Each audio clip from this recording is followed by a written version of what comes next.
오늘의 말씀은 창세기 22장에 있는 말씀입니다. 다 같이 한 목소리로 읽겠습니다. 시작. 그 일 후에 하나님이 아브라함을 시험하시려고 그를 부르시되 아브라함아 하시니 그가 이르되 내가 여기 있나이다. 여호와께서 이르시되 내 아들 내 사랑하는 독자 이삭을 데리고 모리아 땅으로 가서 내가 네게 일러준 한 산 거기서 그를 번제로 드리라. 아브라함이 아침에 일찍이 일어나 나귀의 안장을 지우고 두 종과 그의 아들 이삭을 데리고 번제에 쓸 나무를 쪼개어 가지고 떠나 하나님이 자기에게 일러주신 곳으로 가더니 제3일에 아브라함이 눈을 들어 그곳을 멀리 바라본지라. 이에 아브라함이 종들에게 이르되 너희는 나귀와 함께 여기서 기다리라. 내가 아이와 함께 저기 가서 예배하고 우리가 너희에게로 돌아오리라 하고 아브라함이 이에 번제 나무를 가져다가 그의 아들 이삭에게 지우고 자기는 불과 칼을 손에 들고 두 사람이 동행하더니 이삭이 그 아버지 아브라함에게 말하여 이르되 내 아버지여 하니 그가 이르되 내 아들아 내가 여기 있노라. 이삭이 이르되 불과 나무는 있거니와 번제할 어린 양은 어디 있나이까. 아브라함이 이르되 내 아들아 번제할 어린 양은 하나님이 자기를 위하여 친히 준비하시리라 하고 두 사람이 함께 나아가서 하나님이 그에게 일러주신 곳에 이른지라.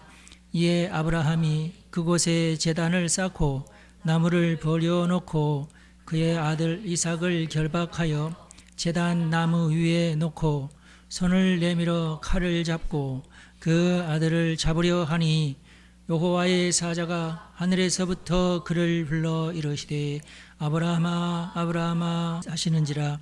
아브라함이 이르되 내가 여기 있나이다 하매 사자가 이르시되 그 아이에게 내 손을 대지 말라. 그에게 아무 일도 하지 말라.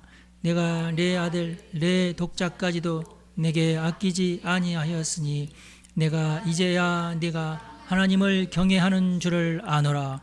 아브라함이 눈을 들어 살펴본즉 한 순양이 뒤에 있는데 뿔이 수풀에 걸려 있는지라.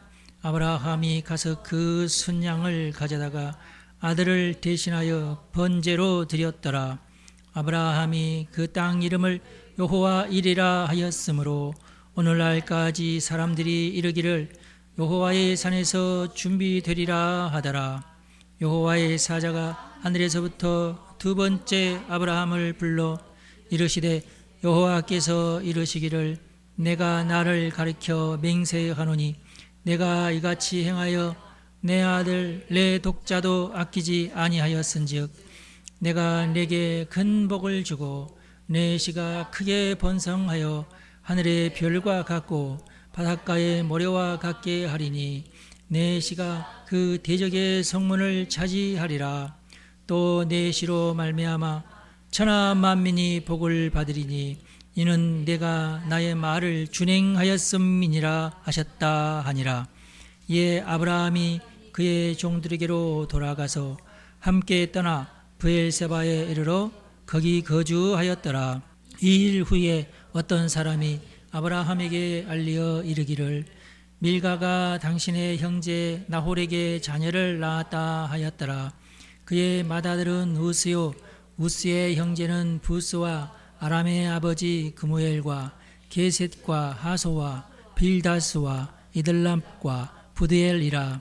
이 8사람은 아브라함의 형제 나홀의 아내 밀가의 소생이며 부드엘은 리브가를 낳았고 나홀의 첩 루마라 하는 자도 데바와 가함과 다하스와 마아가를 낳았더라. 아멘. 네, 창세기 22장은 창세기에서 아주 중요한 장이죠. 우리가 오늘은 21장, 22장을 공부할 텐데요. 21장은 약속의 성취에 관한 내용이 있습니다. 이삭이 드디어 탄생합니다. 1절에서 7절까지. 그리고 이스마엘을 추방합니다. 8절에서 21절. 그리고 블레셋 사람 아비멜렉과 언약을 맺어요. 아비멜렉이 아브라함에게 와가지고 우리하고 언약을 맺자. 당신이랑 나랑 이제 싸우지 말고 서로 돕고 삽시다. 하는 내용이 나오죠. 그래서 제가 21장을 하려다가 21장보다 그래도 22장이 훨씬 더 중요하니까 22장을 읽었습니다.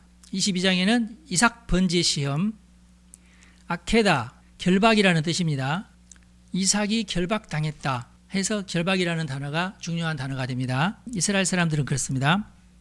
1절부터 2절까지가 하나님이 아브라함을 시험하려고 부르십니다. 이삭을 바쳐라. 그래서 3절에서 8절까지가 이삭과 함께 예루살렘 그 시온산을 향하여서 걸어가는 여정이 나오고, 시온산에 다다랐을 때는 하인들은 여기서 기다려라. 나하고 아들이 둘이 같이 가서 예배를 드리고 올 테니까 여기서 기다려라.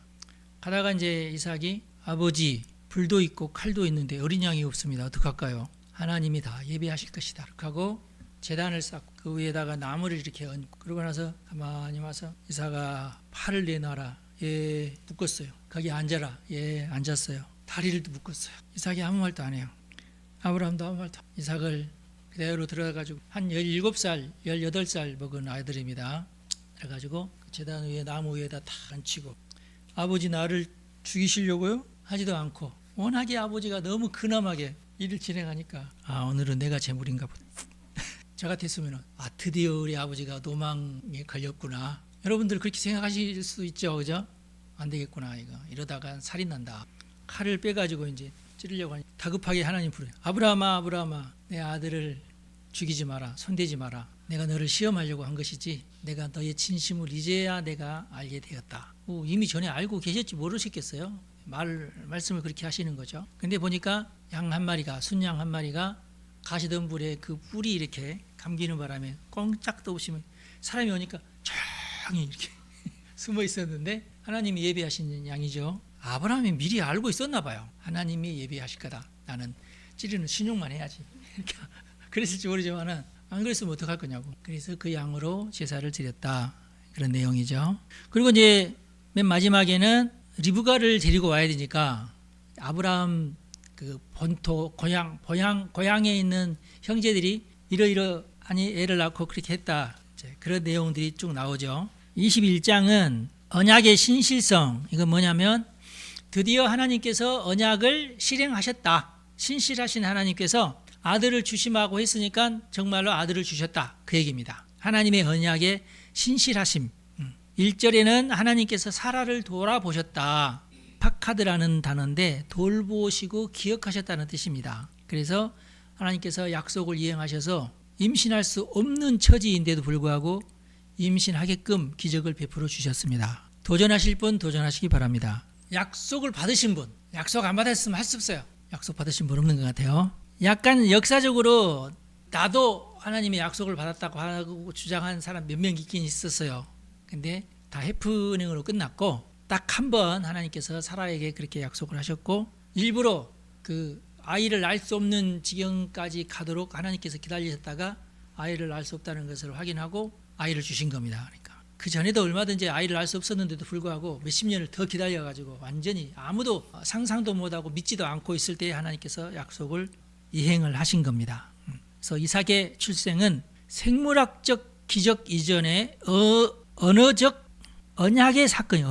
언약적 사건입니다. 언약의 사건. 언약의 이행에 관한 사건이에요. 그리고 말씀이 육이 된 것이죠. 말씀이 실제적으로 육신이 된 거예요. 이게 중요합니다. 그러니까 그 창세기 구약 성경 전체가 어떻게 보면은 신약을 예비하고 있다고 생각하시면 돼요. 하나하나가 다 코드가 반복되는 거예요. 구약의 코드가 신약의 반복이 되는 거예요. 그래서 신약과 구약이 하나의 짝이 되는 겁니다. 하나님이 말씀하셨고 그 말씀이 열매로 드러났죠. 예수님은 누구예요? 말씀이시죠. 말씀 그 자체시죠. 진리 그 자체시죠. 그 진리 그 자체가 육신이 되셨어요. 마리아의 몸을 통해서. 그것도 말씀이 육신이 된 거죠. 이삭의 언약도 마찬가지예요. 하나님께서 말씀을 하셨는데 그게 몸으로 드러났어요. 그러니까 여러 가지 이렇게 대비가 돼요. 신학적 핵심은 뭐냐면 하나님의 언약은 인간의 역량에 의존하지 않는다는 것입니다. 우리가 구약 성경 지금 아브라함 12장부터 아브라함 얘기가 나오죠. 12장부터 지금 21장까지잖아요. 12장부터 21장까지의 주된 내용이 언약과 아브라함의 실수. 아브라함은 실수가 많았지만 하나님의 언약은 어김없이 실행되었다 하는 것입니다. 인생은 실수가 많아요. 그래도 목사님 저는 다른 사람들보다는 그래도 실수를 저는 덜 했습니다. 하고 싶으시죠? 아니, 난 진짜라고 생각하시면 나는 별로 실수 안 했어요. 완전히 안 했다는 것이 아니고 다른 사람에 비해서는 그래도 덜 실수했습니다 하시는 분 있나요? 박수 한번 하게 우리. 겸손하셔가지고 아무도 손을 안 드시네. 근데 여러분들은 20살 30살 이때는 나는 실수 안 할 거야 그랬잖아. 자신만만하게 그렇지 않았나요? 나는 성공할 거야. 근데 뒤돌아보면 나도 많이 실수했더라고요. 그 인생이에요. 나는 내가 그렇게 많이 실수할 줄은 정말 꿈에도 몰랐죠. 실수하더라고. 다 비슷비슷해요. 덕인 객인입니다. 나는 왜 이럴까 이러지 마시고 다 비슷하구나. 이게 인생이다. 그래도 우리는 하나님의 언약을 믿읍시다. 믿는 자에게, 하나님을 의지하는 자에게, 하나님에게 기도하는 자에게, 성령을 받은 자에게 하나님께서 끝까지 함께 하신다. 내가 너와 함께 하리라. 그게 우리의 소망입니다. 우리 하나님의 언약은 인간의 역량에 의존하지 않습니다. 저놈이 조금만 더 잘했더라면 내가 도와줄 수 있을 텐데 아쉽네. 그러시는 하나님 아니시다. 아셨죠? 인생은 다 비슷비슷해요. 오히려 인간의 불가능이 언약 성취의 배경이 된다. 근데 이것은 이제 아브라함에게만 해당되는 말이에요. 여러분들이 혹시 제가 이제 왜 이런 말씀 드리냐면은 나도 망가질 거야. 그래야 하나님이 빨리 성취하시지. 그렇게 억지로 자신에게 이걸 적용할까봐 제가 그러는 겁니다. 그러니까 아셨죠? 그건 아니다. 하나님은 우리가 되도록이면 실수하지 않기를 원하신다. 혹시라도 여러분들이 하나님께서 여러분들에게 특별한 어떤 계획이 있으셔가지고 내가 너하고 약속을 할 테인데 네가 그것을 약속을 어기려는 많은 시도를 했어도 나는 끝까지 너에게 약속을 실현할 거야 하는 계시를 받았으면 괜찮아요. 받으신 분 없잖아. 나도 그런 계시는 안 받았어. 실수를 우리가 하긴 하지만 그래도 하나님께서는 우리에게 은혜를 베푸신다는 말씀은 맞아요. 그런데 아브라함처럼 이렇게 억지로 나도 아브라함처럼 한번 시험해 봐야 되겠다. 그렇게는 하지 마시라 그 말이에요. 그 다음에 8절과 8절에서 21절까지가 과거에 사라가 하갈을 쫓아냈던 사건과 비슷한 사건이 또 일어납니다. 뭐냐면 이스마엘이 이삭을 희롱하는 일이 벌어졌어요.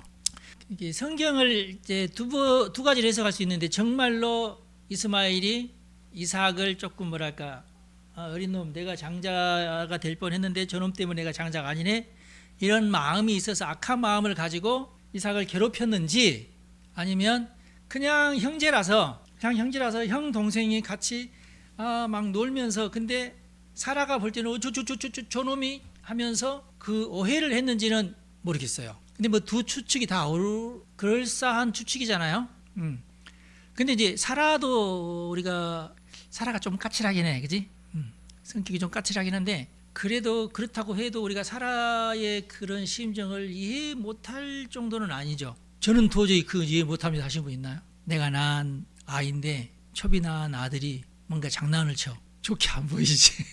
좋게 안 보여. 이게 인간의 마음이라는 게 참 미묘합니다. 하여튼 갈등이 생겨요. 그래서 사라가 또 아브라함에게 또 막 대들었어요. 저놈이 이스마엘 저놈이 이삭에게 이런 짓을 했다고. 아브라함은 아무 말도 못해. 어떻게 해야 돼? 하루 이틀 만에 끝날 문제가 아니네. 고민하니까 하나님께서 아브라함아 사라가 하라는 대로 다 해라. 하나님은 평화주의자신 것 같아. 사라를 위해서 사라 편을 또 들어줬어요. 하나님 그러실 하나님 하갈도 좀 억울하지 않을까요, 여러분? 여러분 누구 편이세요? 솔직히 나는 약간 하갈 편인데, 여자분들 표정은 영 아니네. 확고하네 표정이. 할 수 없네. 할 수 없어. 하갈 내쫓아야 그럼 할 수 없지 뭐. 하나님 판단이 옳으신 것 같아. 하갈을 내쫓아야 돼. 근데 너무 악랄하게 내쫓습니다. 떡 한 덩이하고 가죽 부대 물 한 가죽 부대만 주어서 보내요. 아브라함은 가난한 사람 아니에요. 아시죠? 근데 어떻게? 그래서 전셋집 얻을 돈은 줘야 될 거 아니야. 집 못 사주더라도, 그죠? 집은 못 사주더라도 전셋집 얻을 정도는 줘야 뭘 가든지 하는데 아니 그 사막으로 다른 데로 가지 말고 사막 쪽으로 가라 이렇게 하면서 물 한 가죽 부대하고 떡 한 덩이만 덜컹 주었어. 아침에 출발했는데 이제 햇빛이 쨍쨍한 12시 넘어서 허기지니까 일단 밥 먹고 물도 다 먹어버렸어. 1시쯤 되니까 이제 아무것도 없어. 근데 막 땡볕이 막 내리쬐니까 기진맥진 해가지고 이스마엘 나이가 한 14, 15 이 정도예요. 아이가 기진하다가 하갈이 막 애가 힘없으니까 막 들쳐업고 가다가 자기도 힘이 빠져가지고 방성대곡 통곡을 하면서 이제 나는 여기서 죽는구나 하면서 울기 시작했어요. 네. 불쌍하죠? 그래서 우리 하나님께서 천사를 보냈습니다. 천사를 보내서 살려주셨어요. 근데 성경에 보면은 뭐라고 기록되어 있냐면 아이의 소리를 들으시고, 이 아이는 하갈은 아니죠. 아이의 소리를 들으셨다는 표현이 뭘까요? 여러분, 이스마엘이 기도했다는 뜻일까요? 이스마엘이 그냥 기도가 아니라 그냥 나 살려주세요 막 그랬다는 뜻일까요? 이스마엘이 이렇게 기절해 있으면서도 조만간 이렇게 좀 깼다가 또 기절했다가 이러면서 하나님에게 기도했다는 뜻일까요? 그래서 천사를 보내서 하갈아 저기 우물이 있다 하고 우물이 있는 곳을 가르쳐 주셨어요. 다 하나님의 인도하심이십니다. 그래서 하갈이 아유 우물 있으면 내 살았다 하고 우물가로 가서 물 먹고 자기 아들한테도 그 물을 길어가지고 먹이고 그래서 살렸어요. 그렇게 하면서 그 우물이 있어야 일단 무조건 살아요. 그 우물을 중심으로 하여튼 거기다가 이제 음악도 짓고 또 사냥도 하고 그렇게 해서 거기서 살게 됩니다.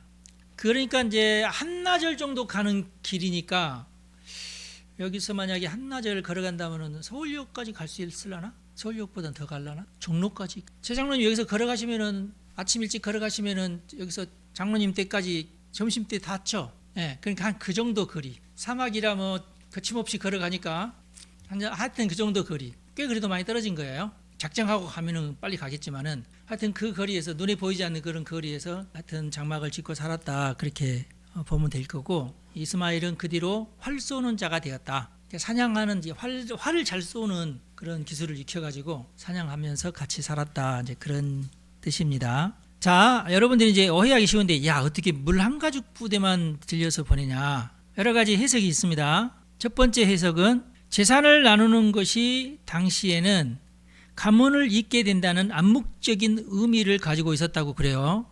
기록에 의하면. 그래서 조금이라도 재산을 나눠줬다는 얘기는 뭘 말하느냐 하면 종이 아니라 아들이다. 그러니까 상속을 받을 만한 아들인데 분가를 하게 되지만 아버지가 만약에 사망을 했을 경우에는 그러면은 아버지의 장례를 치르면서 아버지의 재산을 순서대로 나누어 가지게 되는데, 그렇게 되면은 이제 이스마엘이 그때쯤 되면은 뭐 예를 들어서 이제 사라도 죽을 수도 있고 또는 하갈도 죽을 수도 있고 그러잖아요. 그렇게 될 경우는 어떻게 돼요? 재산 다툼이 일어납니다. 그럼 힘이 누가 더 세겠어요? 이스마엘이 더 세게 되죠. 그럼 이스마엘이 야 나는 아무리 내가 처의 자식이지만은 그래도 너랑 나랑 그래도 딱 둘밖에 없는데 반띵해야지 하면서 절반을 요구하게 되면 어떻게 되겠어요? 네. 사라가 이제 그런 것까지 내다본 거예요. 앞을.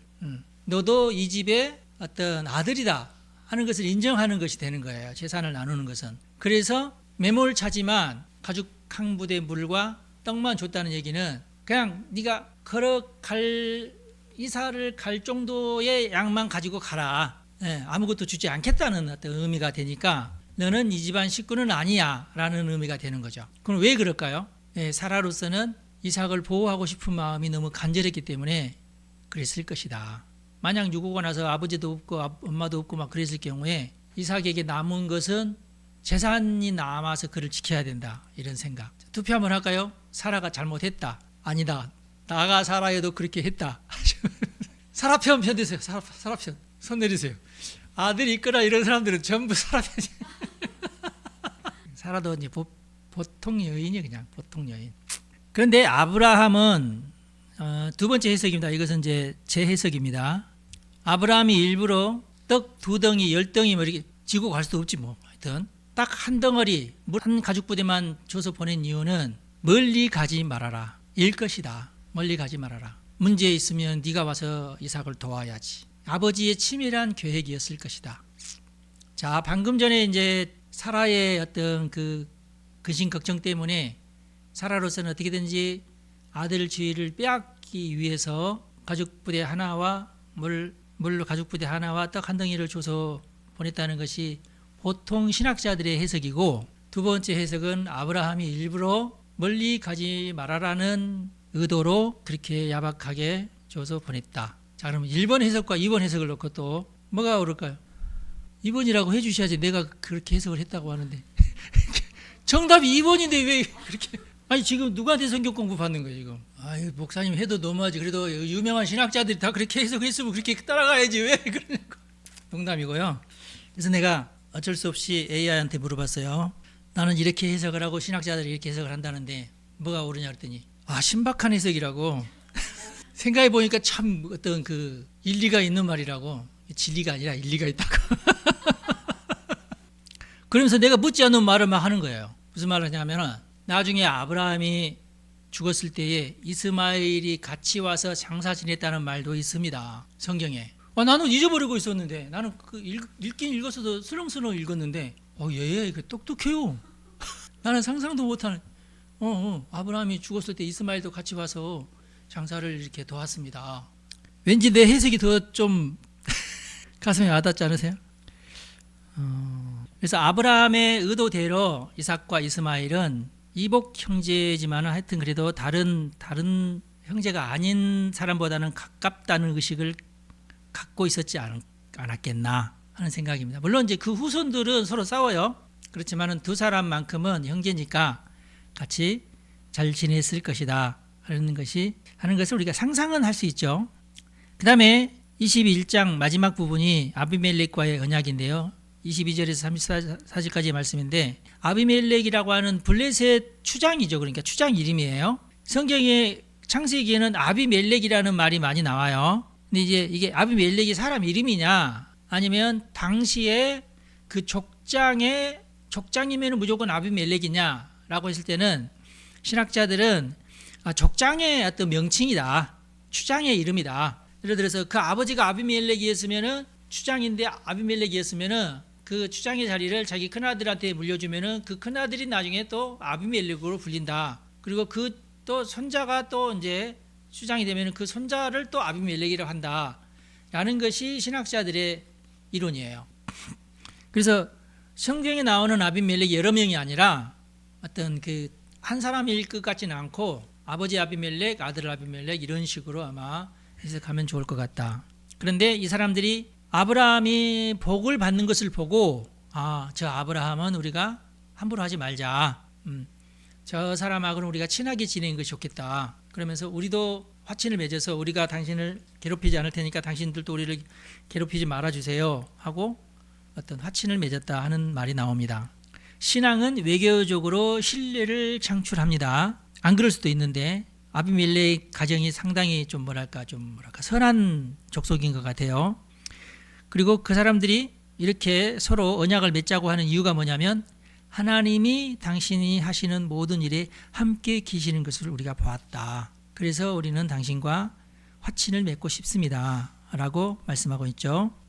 다행스러운 일이에요. 아브라함의 신앙이 어떤 다른 나라 사람들과 어떤 좋은 관계를 맺을 만큼 그 공적이 신앙의 공적이 입증이 된 그런 기록이 아니냐. 이것도 맞는 말이에요. 근데 그럴 수도 있는데 지금 현실적으로 보면은 이스라엘이 크게 잘못한 것도 없지만은 너무 이란이 괴롭히잖아요. 그러니까 딱히 잘못한 거 없는데도 너무 괴롭히니까 이스라엘도 우리도 도저히 못 참겠다. 이번에는 우리가 싹 쓸어 버리겠다고 지금 기를 쓰고 지금 이란을 공격하고 있잖아요. 그러니까 미국이 이란을 공격하는 것보다도 이스라엘이 이란을 공격하는 것이 더 악랄합니다. 지금 미국 첩자가 물론 이란에도 있지만 그냥 정보 수집 차원인데 이스라엘의 첩자가 이란에 많거든요. 모사드라고 하죠.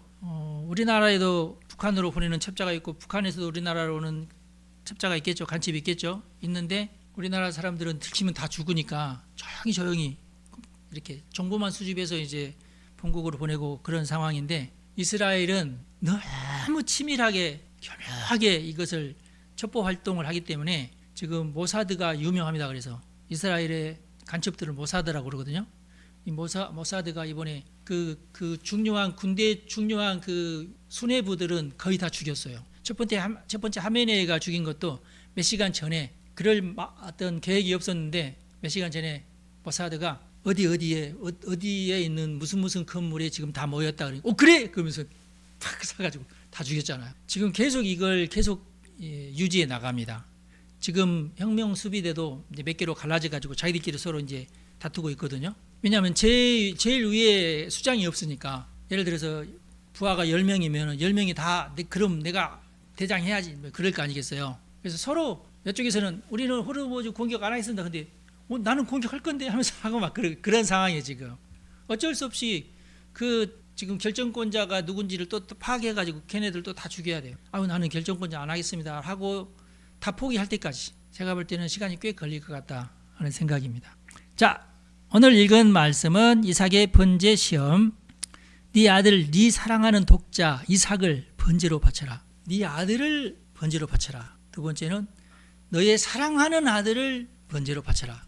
세 번째는 너의 한 명밖에 없는 독자를 번제로 바쳐라. 이스마엘은 그러면은 아들 아닌가? 근데 이삭을 독자라고 그러냐면 사라가 난 약속의 아들은 이삭밖에 아니다 그 말이에요. 이스마엘도 바치라는 말이 아니고 이삭을 바쳐라 이거예요. 근데 이제 무함마드가 이것을 이제 따가지고 와서 거짓말을 지어내죠. 원래는 하나님께서 이스마엘을 가서 번제로 바치라고 하셨는데 나중에 변경이 돼서 이삭을 바치라고 했다. 이게 지금 코란에 있는 말이에요. 하여튼 거짓말쟁이들은 하여튼 별별 가지로 거짓말을 해요. 그래서 아브라함이 아멘, 하나님께서 마지막으로 나를 또 시험하시는구나. 근데 이 이야기가 사라에게 들리면 돼요 안 돼요? 여러분이 사라라면 어떻게 하겠어요? 나 먼저 죽이고 가라. 칼을 딱 갖다 놓고 나 먼저 죽이라. 여기를 쑤시라고. 나 먼저 죽이고 이삭 이리 와 너. 나 먼저 죽이고 데려가라고 이러겠지. 그래서 아브라함이 사라 몰래 아침 일찍 일어나서 떠납니다. 이렇게 얘기하는 것은 사실은 제가 이제 뭘 보고 이렇게 얘기하냐면 키에르케고르라는 사람이 공포와 전율이라는 책을 썼어요. 거기에 이제 이런 내용들이 나와요. 그리고 종들을 산 아래에 머물러 둘만 산에 오릅니다. 그동안에는 이제 3일길을 갔으니까 먹고 자고 또 그런 어떤 여정 일자리에서 종들을 데려갔는데 이제 맨 마지막에는 두 사람만 올라갈 테니까 너희들은 여기 남아있으라 그랬을 거다. 근데 키에르케고르는 여기에서도 뭐라고 하냐면 이것은 아브라함이 의도적으로 그렇게 했다. 아브라함의 믿음 때문에 의도적으로 그렇게 했다. 만약에 종들까지 다 종들한테 짐 쥐어서 예를 들어서 이제 칼도 가져가야 되고 이제 나무도 가져가야 되고 이제 짐이 있잖아요. 그래도 불도 불은 항아리 속에 가져가야 되니까 성냥이 있는 게 아니니까 숯을 거기다 넣고 항아리로 이제 재를 덮어가지고 이제 불을 간직해가지고 가야 되는데 산 꼭대기까지 올라가려면 힘들잖아요. 그러면은 하인시켜야 되는데 일부러 아들한테 그것을 짊어지고 가게 했단 말이에요. 그러니까 만약에 아브라함이 야 우리 아들 힘드니까 너네들 같이 가자고 같이 갔더라면은 제대로 제사를 드렸겠어요? 네, 너네들 여기 가만히 있어. 그러면서 아들을 이렇게 묶어가 이렇게 하면 주인 노망들 우리 주인 어르신 노망들 안 됩니다. 주인님 왜 이러십니까? 그러면은 하나님 나는 정말 순종하고 싶은데요. 얘들이 방해 나 진짜 얘네들 때문에 못 살겠어요. 그러면 하나님께서 네가 그러려고 데리고 와놓고 그래서 성경 말씀은 아브라함이 그런 것까지 다 예상을 하고 종들은 산 밑에 내려두고 자기하고 아들만 같이 올라갔다. 성경을 읽으면은요 한마디 한마디가 참 의미가 있는 말씀들이 많아요. 예. 근데 이삭도 올라가다 보니까 궁금해. 가만있어 봐라. 양이 없네. 아버지 다른 장비는 다 있는데 양이 없습니다. 그러면 이제 아브라함이 이제 이 말은 또 어떻게 아들이 곧 죽을 아들인데 아들한테 거짓말하면 또 안 되잖아. 또 자기 자존심이 있지. 거짓말하면 돼요 안 돼요? 안 되죠. 하나님이 알아서 예비하실 거야. 하나님을 위해서. 그렇게 내가 원해서 올라가는 것도 아니고 하나님께서 시키니까 어쩔 수 없이 내가 순종하는 마음으로 가는데 어차피 재물은 넌데 너라고 할 수는 없으니까 하나님이 예비하신다. 그렇게 했던 겁니다. 참 아버지로서의 가슴이 찢어지겠죠. 오늘이 내 아들과 마지막이구나. 그런 마음대로 들었을 거 아니겠어요? 아마 아브라함의 생각에는 내가 죽이지만은 하나님께서 살리실 거야 라는 믿음이 있었을지 몰라요. 아니면은 하나님께서 첫째 아들은 받으시고 두 번째 아들을 또 주실란가 보다 하는 믿음이 또 있었을지 몰라요.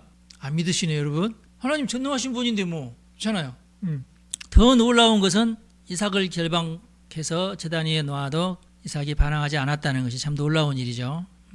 이삭의 성품이 참 놀라워요. 그러자 하나님께서 아브라함아 다급하게 그만 멈추어라 하시는 말씀이 들려요. 근데 이제 키에르케고르는 뭐까지 얘기하냐면 성경에 보니까 하나님이 그렇게 하라고 해놓고 막상 이렇게 이삭을 칼로 죽이려고 할 때는 하나님이 직접 나서지 않고 하나님의 사자를 보내셨다. 그렇게 돼 있어요. 그러면은 하나님의 직접적인 음성이 중요해요? 하나님의 사자의 음성이 중요해요? 쓸데없이 키르케고르는 이런 걸 가지고 고민을 하는데 뭐라고요? 아니 사자 말고요. 하나님 진짜 안 해도 돼요? 이렇게 물어봐야 되나? 사자의 말을 듣고 아멘 해야 되나? 내가 좋아하지도 않아요. 키르케고르. 왜 이런 쓸데없는 말을 해가지고. 사자의 말이 하나님의 말입니다. 그렇게 생각하시면 돼요. 키르케고르의 네 가지 가상 시나리오가 있습니다. 데마크 사람인데 내가 볼 때 키르케고르는 약간 그 정신질환이 좀 있는 것 같아요. 공포와 전율이라는 책을 썼어요. 1843년. 이 책이 이제 많이 유명해져 가지고 이 책 때문에 생긴 철학 사조가 생겼는데 실존주의 사상이 여기서부터 생겼어요. 실존주의 사상이 생기게 하는 어떤 그 단초를 제공한 사람이 키르케고르라는 사람입니다. 네 가지 가상 시나리오는 뭘 말하냐면은 이제 그 창세기 22장에 있는 것을 가지고 어떻게 아브라함이 아들을 죽일 수 있었느냐? 이것은 첫 번째 윤리적인 것의 목적론적 정지이다. 이렇게 가정을 했어요. 윤리적으로는 아버지가 아들을 죽여서 돼야 안 돼요. 비윤리적인 거예요. 윤리가 아니야 이건. 아버지가 아들을 죽이다니. 이것은 종교적으로도 용납이 안 되고 도덕적으로도 용납이 안 되고 인간적으로도 용납이 안 돼요. 이게 동물들도 그렇게는 하지 않아. 근데 어떻게 인간이 그것도 하나님의 명을 따라서 그렇게 한다는 것이 비도덕적인 일을 한다는 것이 어떻게 가능하냐. 그러나 다른 것도 아닌 하나님의 명령이야. 하나님의 명령에는 순종해야 돼요, 하지 말아야 돼요. 예, 하나님의 명령에는 무조건 순종해야 된다는 가치가 있죠. 그러나 도덕적으로 아버지가 아들을 죽여야 돼요, 말아야 돼요? 죽이면 안 돼. 이게 서로 반대잖아요. 지금 이 상황에서 갈등을 할 거 아니에요. 내가 죄를 범할 건지 살인죄를 범할 건지, 그것도 내 아들을 지은 죄는 살인죄 제곱이 돼야 되지 않나? 이런 죄를 범할 건지, 아니면은 하나님의 말씀에 불순종할 건지, 이게 지금 헷갈릴 때에 아브라함은 목적론적으로 윤리를 정지하는 모습이 나오죠. 어차피 죽이려고 했으니까 확실하게 회피하거나 뭐 하인들 핑계를 대거나 그러지 않았으니까 아주 의도적으로 주도적으로 아들을 죽이려고, 분명히 아들을 죽이려고 했으니까, 하나님이 아마 안 했으면 정말 죽였을 거니까. 이거 뭘 말하느냐? 윤리적인 것일지라도 목적론적으로는 정지를 해야 된다 하는 가설을 세웠어요. 말도 안 되는 가설이죠. 두 번째는 비극적 영웅과 믿음의 기사. 아가멤논 예를 들면서, 아가멤논이 저는 잘 모르지만은 자기 아들을 죽인 어떤 왕이에요. 아가멤논이라고 그 그리스 신화에 나오나요? 그리스 신화 아시는 분? 그런데 이제 아브라함은, 믿음의 조상 아브라함은 자신의 믿음을 위해서 모든 불가능한 것까지라도 나는 다 이 믿음을 지키기 위해서 나는 수행하겠어 라는 믿음의 전사가 돼가지고, 그래서 여기서 이제 아브라함이 막 두려움에 떨면서도 그 믿음을 지키기 위해서 아들을 죽이려고 했을 것이다. 홀로 겪는, 살아도 없고 자기 혼자 공포와 전율 속에서 자신의 사명을 감당하기 위해서 묵묵하게 자신의 가야 할 길을 걸었을 것이다. 이런 표현들이 나중에 이제 그 실존주의를 탄생하게 하는 어떤 단초를 제공했다. 그 다음에 고뇌의 본질에 대한 얘기도 했어요. 죽이면 하나님의 약속이 깨지는 거고, 하나님이 죽이라고 한 이삭을 안 죽이면 하나님의 명령을 어기는 것이고, 이래도 문제 저래도 문제예요. 여기에서 방황했을 것이다. 이건 뭘 말하냐면 자기가 그렇게 막 이렇게 고민 속에 살았어요. 키르케고르의 심리를 연구한 사람의 말을 들어보면은 아버지한테 많이 고통당했나 봐요. 그래서 애들 키울 때 고통 주지 마세요.